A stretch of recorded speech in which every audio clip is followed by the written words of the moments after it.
اگر 4 رکعت نماز سنت اول جمعہ رہ جائیں تو فرض جمعہ کے بعد نماز پڑھ سکتے ہیں جی؟ اچھا، جمعہ کے فرائض سے پہلے جو 4 رکعت سنت ہوتی ہے، ہمارے ہاں ایک روٹین یہ ہے جس کو میں مناسب تو نہیں سمجھتا کہ خطیب حضرات بعض مرتبہ خطاب شروع کر دیتے ہیں اور لوگ آتے ہیں تو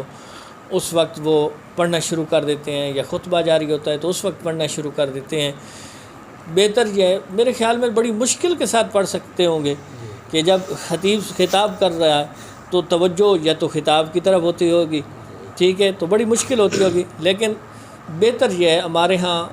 جہاں میں خطبہ جمعہ دیتا ہوں وہاں تو معمول ہے کہ خطاب کے بعد 5 یا 6 منٹ کا ٹائم دیا جاتا ہے، ٹھیک ہے۔ چلو یہ تو ہمارے ہاں، اگر کسی کی یہ 4 سنتیں رہ گئی ہیں تو فرض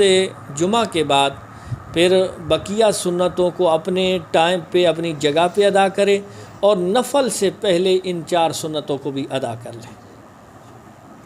بہت شکریہ، جزاک اللہ۔